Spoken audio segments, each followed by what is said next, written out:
Intègre et juste. Sous Isabelle Maréchal se cache peut-être une super-héros.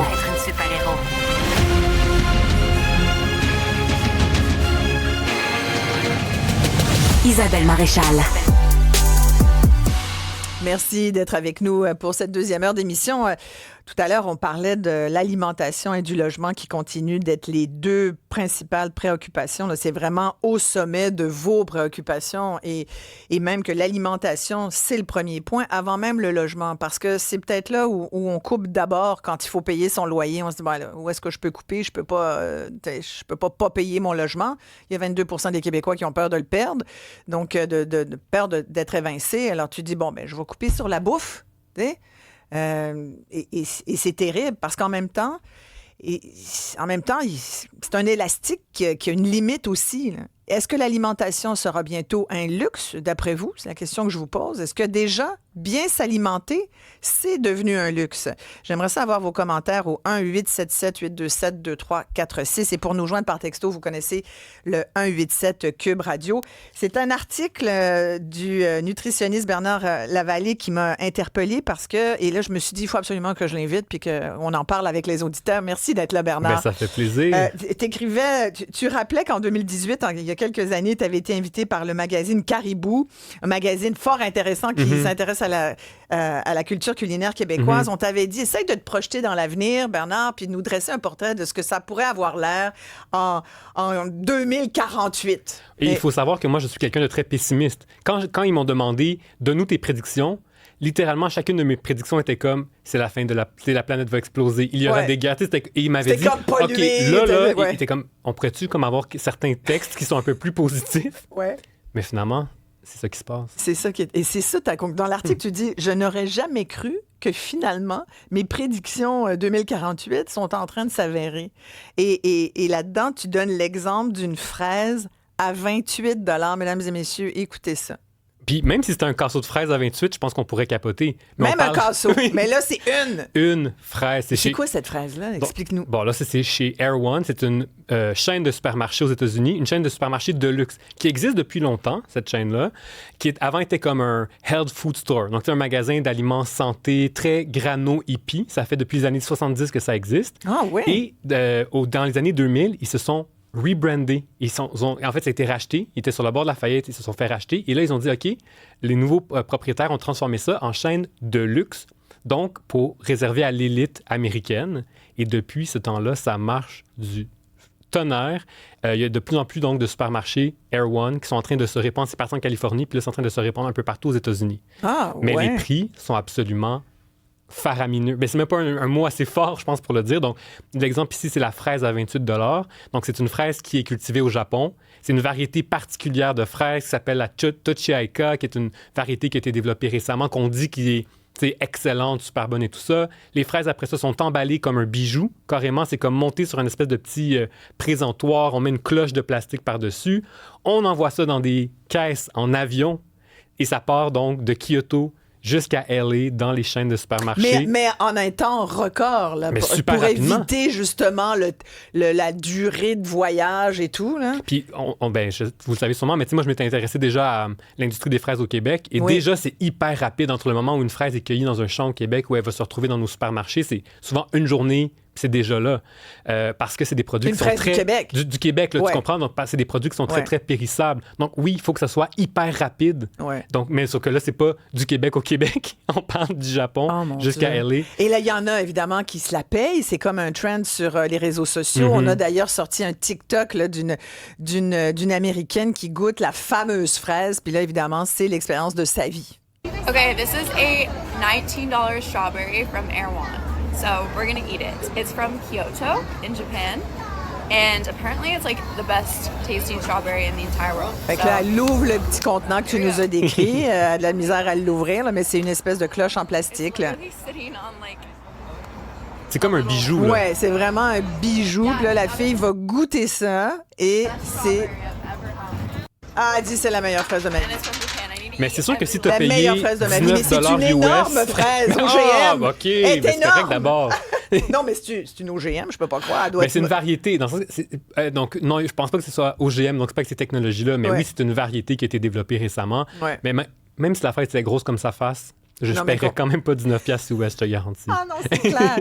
Mais là, tu poussais la réflexion, puis tu disais, c'est plus qu'une expérience personnelle. Manger cette fraise, c'est un symbole de notre statut social. C'est montrer aux autres qu'on est capable de se payer ce luxe-là. Ben oui, et surtout se montrer comme la fille qu'on vient de voir. Ouais. Donc, là, c'est beaucoup donc, la Gen Z parce qu'ils sont sur TikTok en majorité, mais donc, c'est des jeunes qui ont plein d'argent, ou peut-être pas, peut-être qu'ils prennent leurs économies pour le faire, on ne sait pas. C'est peut-être sa carte de crédit, là. Exactement, on ne le sait pas, mais ils vont donc s'acheter cette fraise-là, ils vont la manger pour les autres en spectacle sur TikTok. Donc, ils pourraient décider de l'acheter et de la manger tout seul, personne ne le saurait. Là, je pourrais dire, oui, c'est une expérience personnelle. Mais si tu vas jusqu'à te filmer et te montrer sur TikTok, c'est pas une expérience personnelle du tout. Ton objectif est de montrer, regardez, moi, je suis capable de me payer une fraise qui coûte 19 $ US. J'ai pas de problème avec ça. Donc, oui, ça montre clairement ton statut social parce que pour être capable de dépenser ça sur une fraise, donc c'est pas nutritif, je veux dire, c'est rien, là, c'est de l'air, là, c'est de l'eau, il n'y a rien là-dedans. Alors oui, c'est pour montrer, moi je peux jeter mon argent par les fenêtres, j'ai aucun problème avec ça. Mais c'est fou, mais est-ce que l'alimentation, Bernard, n'a pas toujours été un peu un symbole de richesse ou de démonstration de la richesse? Et je relisais un truc, moi je suis fascinée par tout ce qui entoure la Révolution française, et puis 1789, puis la monarchie qui a été kickée par justement une classe qui avait de la difficulté à arriver, les pauvres mouraient de faim de l'autre côté de Versailles alors que les riches se pavanaient. Et en même temps, à l'époque, tous les riches, les bourgeois et les riches, c'était bien vu d'avoir des dents carriées noires. Là. Tu sais, c'est bien connu que Marie-Antoinette avait des mauvaises dents, que la femme de Napoléon Bonaparte, écoute, mauvaises dents, et avec mauvaises dents vient mauvaise haleine, d'où l'éventail devant la bouche. C'est pour éviter que l'odeur se répande trop. Je te passe les autres détails d'hygiène personnelle qui n'étaient pas très à la mode. Mais pourquoi? Parce que si tu étais riche, les riches pouvaient se payer du sucre. Et le sucre, c'était tellement cher. Absolument. Au début, c'était une épice. Voilà. Tellement c'était cher. Là. Voilà. Donc, on le mettait avec parcimonie. Mais si tu avais l'argent pour être capable de, non pas seulement mettre quelques grains de sucre par-ci, par-là, mais de créer des recettes qui prennent des grandes quantités de sucre, donc des pâtisseries, bien là, c'est parce que tu étais vraiment riche. Donc, oui, tu as tout à fait raison. Puis même, j'ai le goût de dire, bon, tu sais, l'affaire de Marie-Antoinette qui aurait dit laissez-la manger du gâteau, puis c'est-tu vrai ou c'est pas vrai, peu importe. Mais c'est quand même ça qui est resté dans notre imaginaire. Donc, ça montre donc que l'alimentation reste un marqueur social très fort pour que cette histoire-là continue à être perpétuée, puis nous dire, la preuve qui était vraiment déconnectée, c'est qu'elle leur disait, vous avez pas plus de pain, plus rien à manger, bien, mangez du gâteau, comme moi. Qui était tellement une démonstration, je pense qu'elle a dû le dire.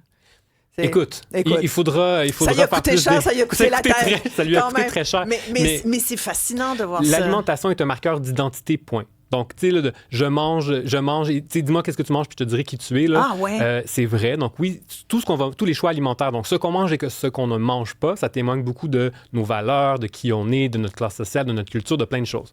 Mais oui, donc c'est un marqueur, entre autres, de notre richesse ou pas. Et donc, selon les époques, il y a des aliments qui vont être associés à la richesse, puis des aliments qui vont être associés à la pauvreté, et ça va souvent changer selon différents facteurs. Comme le ballonné, là, mettons, au Québec pendant des années. Tu vois, je ne savais pas que le ballonné, à une époque, c'était considéré comme l'aliment... si t'es pauvre, tu manges du ballonné, oui. là. Oui, mais tu sais, aujourd'hui, je pense que ça reste un aliment assez ou transformé. Des sandwichs au ketchup, là. Oui, ça, c'est un super bon exemple. Du cheese whiz. Mais moi, je pense, mettons, au homard, on va dire. Ou à une certaine époque, le homard était considéré comme de la nourriture pour les pauvres. Parce que ici, c'était extrêmement abondant. Tu avais juste à aller sur le bord de l'eau, puis tu pouvais t'en prendre. Donc, si tu habitais dans les régions côtières, c'était quasiment mal vu de manger du homard. Complètement. Tu te cachais d'en manger. On me racontait cette semaine qu'on s'en servait de compost. Quasiment, on jetait ça dans les champs, là, comme... Parce que c'était abondant. C'est Alors fou. qu'à la même époque, en Europe, où le homard n'était pas aussi abondant, c'était juste les riches qui étaient capables de se le payer. Donc, la rareté, par exemple, c'est une des raisons pour lesquelles les aliments peuvent être un marqueur social. Donc, dans ce cas-ci, pour la fraise, c'est le prix. Donc, de dire, je suis capable de me payer un aliment que... pendant que vous avez de la difficulté à joindre les deux bouts, là, parce que c'est ça aussi, là, ce qu'on ne dit pas en ce moment, c'est pendant qu'il y a tout ce phénomène-là, ici, aux États-Unis certainement, mais ici, par exemple, on a de plus en plus de gens qui ont de la difficulté à s'alimenter. L'insécurité alimentaire est en augmentation. On a Sylvain au bout du fil. Merci de nous appeler. Je pense que c'est ça que vous voulez nous dire. Hein, Sylvain, vous en revenez pas là, de ce qui se passe d'un point de vue alimentation, logement. Ça fait juste empirer. Là. On dirait qu'on n'a pas de pause. Hein. Je m'en allais pour te donner l'exemple des homards. Oups, désolé. Mais ce que je voulais dire, c'est que moi, je trouve ça abominable, pour ne pas dire dégueulasse, là, que dans une société moderne comme aujourd'hui, que les gens soient obligés d'avoir le choix entre le loyer et la nourriture. Ouais. Puis il y a une autre affaire qu'on pourrait faire, puis qu'on dirait que la société d'aujourd'hui est en train d'imploser par l'intérieur. On devrait donner des cours là, de comment faire un jardin à l'école, comment faire un budget, des choses de même que c'est laissé pour compte. Je me rappelle, quand j'étais jeune à l'école, là, il y avait le cours, là, comment il s'appelait ce cours-là? Économie familiale. Et ouais, c'est en plein ça. Puis là, après ça, ben, ils ont laissé tomber ça. Ça devrait revenir, ça, parce qu'il y en a bien du monde que je vois, là, les jeunes, là, ça a de la misère à se faire cuire un œuf sans le brûler. C'est vrai. Mais tant que ça soit pas sexiste comme à mon époque, moi, je me souviens, les filles, on apprenait des recettes, puis à faire des... Okay. Puis il fallait qu'on fasse une jupe, un patron de couture, puis les gars, ils gossaient du bois. Je pense qu'il y aurait moyen d'avoir une version modernisée. Oui, voilà. Faudrait un cours unisexe. C'est ça. Exactement. Mais vous avez raison. Mais tu sais, des affaires concrètes, Sylvain. C'est ça, des trucs, des choses concrètes. De toute façon, Isabelle, là, les cuisiniers, les plus grands cuisiniers, c'est des hommes. Là. Je veux pas être sexiste, là, mais à part de Sœur Angèle, là. Mais là, ça, c'est intéressant. Mais là... Oh là, partez-moi pas là-dessus, là, Sylvain, ça allait bien jusqu'à date, là. Hey, merci de votre appel, merci beaucoup. Mais j'ai aimé son commentaire quand il dit, je me souviens plus si utiliser le mot, mais moi, je vais l'utiliser. Ouais. C'est dégueulasse que dans une société comme la nôtre, on doit faire le choix entre avoir un toit et avoir de la nourriture. Manger ou l'accès à une saine alimentation, c'est un droit fondamental humain. Nous, là, on a signé des petits papiers. Là. Quand je dis nous, je parle des pays, des gouvernements ont signé des petits papiers il y a bien longtemps pour dire nous reconnaissons que tout le monde a droit à un accès à une alimentation qui est saine et donc qui est respectueuse de leur culture, de leur goût, mais en quantité et en qualité suffisante. C'est pas ça qui se passe du tout. Là. Attends, mais tu as tellement raison. La Charte internationale des droits de l'enfant, la Charte mondiale, dit que chaque enfant devrait manger à sa faim. À Montréal seulement, je peux parler plus de Montréal parce que je suis marraine de l'organisme Regroupement Partage, puis je peux vous dire que ça fait ce qui est une espèce de... c'est comme une banque alimentaire, mais pas que seulement, parce qu'il y a beaucoup de réinsertion sociale. On a aussi un programme Nourrir l'espoir où des gens vont travailler dans les champs, on plante des carottes, toutes sortes de choses qu'on revend des grands, par exemple, à Métro. Et donc, ça donne de l'argent pour ensuite encourager des familles qui sont démunies à sortir à les aider, pas les encourager, parce qu'elles veulent se sortir de la pauvreté, puis donc ça les aide. Mais le tiers des gens qu'on aide, ce sont des enfants qui ne mangent pas à leur faim. C'est terrible. Terrible. Mais quand tu dis c'est un droit, mais c'est un droit qui se perd. Mais oui, puis c'est pour moi, c'est ça qui m'énerve des fois. Puis plus je vieillis, plus je me dis, bon, ça y est, là, je suis vraiment un adulte maintenant parce que je chiale sur la politique puis sur les gouvernements. Mais c'est vraiment ça, je me dis, OK, vous, là, vous êtes tous mis ensemble, vous avez signé des papiers, là, tout bien habillés avec vos complets puis tout, puis vous êtes dit, yes, on a aidé tout le monde maintenant. Ça fait des décennies là, que c'est signé ces affaires-là. Mais qu'est-ce qui se passe sur le terrain? En ce moment, au Québec, il y a plus que 1 million de personnes qui souffrent d'insécurité alimentaire. Ça a explosé. Les banques alimentaires n'arrivent pas à répondre à la demande. Donc, arrêtez de me dire que, oui, c'est un droit fondamental, puis on y croit. Non, là. Votre petite signature ne sert à rien si, en ce moment, il y a autant de gens qui ont justement besoin de faire le choix entre j'ai-tu une maison ou j'ai de la nourriture dans mon assiette? Ça n'a aucun sens. Jonathan est avec nous. Bonjour. Bonjour, vous allez bien? Oui, on vous écoute, Jonathan.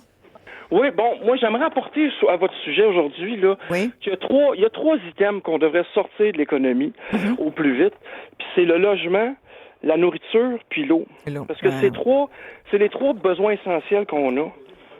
Puis on devrait pas toucher à ça. Ça devrait être sacré, ça. Puis on devrait sortir ça de l'économie. On devrait pas pouvoir faire de l'argent avec ça.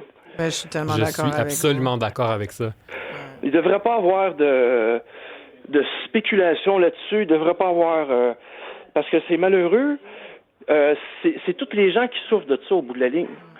Absolument. Puis, tu sais, on peut penser aux chaînes d'épicerie où est-ce que, bon, là, ils vont vendre la nourriture en faisant des profits. Ça, c'est une chose. Mais justement, il y a même de la spéculation boursière qui se fait sur le blé, le maïs, le soya, tout ça. Donc, des gens cacao, le café. Qui font de l'argent sur des matières premières, sur de la nourriture, mais qui est tout intangible. Là. C'est juste de l'argent qui s'échange. Puis, au final, c'est nous qui n'avons plus les moyens pour manger. Vous vous souvenez, j'imagine, il y a Olivier Primo qui le disait lui-même il y a quelques mois. Il a mis la main, je ne sais pas comment il y a eu le contact, mais il a mis la main sur des sources d'eau potable du Québec, des sources publiques d'eau potable qu'il a pu acheter. Lui-même disait que c'était anormal qu'il ait pu, lui, comme entrepreneur, acheter ça.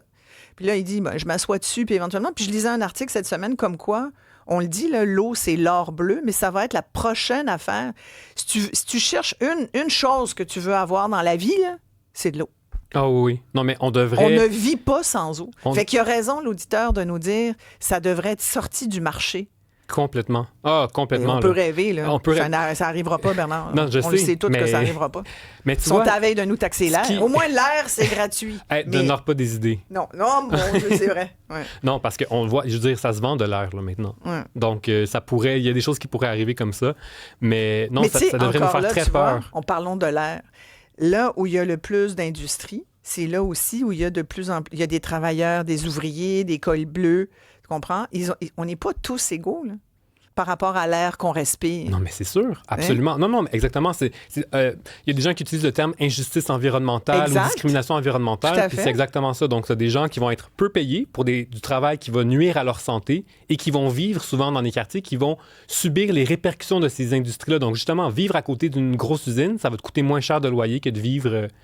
à quelque part d'autre où est-ce que l'air est plus pur. Bien, complètement. Mais le gros truc des riches, là, des ultra riches, là, c'est de s'acheter des îles en plein milieu de l'océan Pacifique. Avec personne. Où là, écoute, l'air est pur, je veux dire. Puis t'as pas grand monde qui t'achale, mais t'as surtout beaucoup moins de pollution. Ouais. Puis tu peux te faire livrer des fraises à 28$ par avion express, tu comprends? Et même, j'ai goût de dire que par rapport à l'alimentation, si on revient à notre sujet... en ce moment, il y a comme deux systèmes parallèles qui se développent, justement. Donc, le système parallèle, premièrement, pour les riches, qui vont justement être capables de s'acheter des aliments qui sont frais, peu transformés, nutritifs, peut-être même cultivés, locaux, bio, cultivés sans nuire à l'environnement, etc. Et de l'autre côté, de plus en plus de gens qui vont devoir se rabattre, puis c'est déjà ça, sur des aliments ultra transformés, qui contiennent des additifs, qui sont produits par des gens qui sont peu payés, qui vont détruire l'environnement, peut-être qui contiennent de la pollution aussi, ou qui sont moins purs et tout ça. Et ça, c'est extrêmement effrayant, là. Puis ça, c'est quelque chose qui s'en vient, on le voit vraiment, vraiment, là. Puis cette semaine, il y avait une étude qui est sortie comme quoi on faisait le lien entre dépression et alimentation rapide, là, fast-food et industrielle. Oui, j'ai pas vu cette étude-là en particulier, mais c'est sûr qu'on sait très bien que les aliments ultra-transformés ont plein d'impacts sur la santé, mais il faut pas oublier non plus que si tu as une alimentation qui est plus ultra-transformée, ça se peut qu'il y ait aussi d'autres choses dans ta vie qui pourrait affecter ta santé mentale, tu comprends? Ça vient avec un paquet de choses. Là, donc, des fois, c'est difficile de juste cibler l'alimentation. Mais on en profite pour dire à tous ceux qui décident, l'alimentation, comme le suggérait un auditeur, ne devrait certainement pas faire partie de du deal marchand. Là. Il faut pas que ça devienne un bien de luxe que les gens ne peuvent plus se payer. C'est extrêmement woke, ce que je vais te dire, mais pour moi, ça devrait être gratuit, les aliments. Ouais. Puis je sais que c'est impossible à y réfléchir parce qu'on est dans une société capitaliste où on est habitué de payer pour tout, puis il faut que quelqu'un soit payé à quelque part pour le travail. Donc c'est très difficile, même moi, j'arrive pas à me dire comment est-ce qu'on ferait pour avoir un modèle comme ça. Mais dans ma tête, l'eau devrait être gratuite, les aliments devraient être gratuits aussi, parce que c'est un besoin qui est humain et parce qu'on en a besoin pour vivre. Donc, ça n'a aucun sens qu'il y ait de la spéculation boursière, que les gens fassent des profits là-dessus. Pour moi, ça fait pas de sens, pas du tout. Tu as tellement raison. Mais je sais que c'est super loin de la réalité, puis je n'arrive même pas à voir comment on pourrait faire. Non, tout à fait. Mais tu regarde, ce que les ultra-riches achètent aussi, là, moi, j'en connais au Québec, là, qui ont mis la main sur des terres agricoles. C'est la nouvelle affaire. Tu achètes une terre agricole. Pourquoi? Parce que ça, après, tu peux devenir autonome d'un point de vue alimentaire, tu plantes tes légumes, puis là, ta nourriture devient, elle n'est pas gratuite, parce que tu as quand même les semences, tu as tout, mais il y a quand même, on se rapproche plus d'un modèle d'autonomie alimentaire. On aurait tellement avantage à être plus autonome de ce point de vue-là. Puis là, parce que je ne veux pas qu'on dépasse trop le temps, mais ce modèle-là, c'est déjà fait, ça, je me disais, mais ce modèle-là, malheureusement, me fait penser plus à l'époque, les rois qui engageaient des paysans pour cultiver leur nourriture. Ouais. Écoute, Bernard, tu reviendras vraiment, c'est passionnant ces discussions. Bernard Lavallée, nutritionniste urbain, blogueur, animateur, merci beaucoup d'avoir été là. On te suit sur tes réseaux sociaux. On s'arrête ici, très, très, très courte pause, on revient après.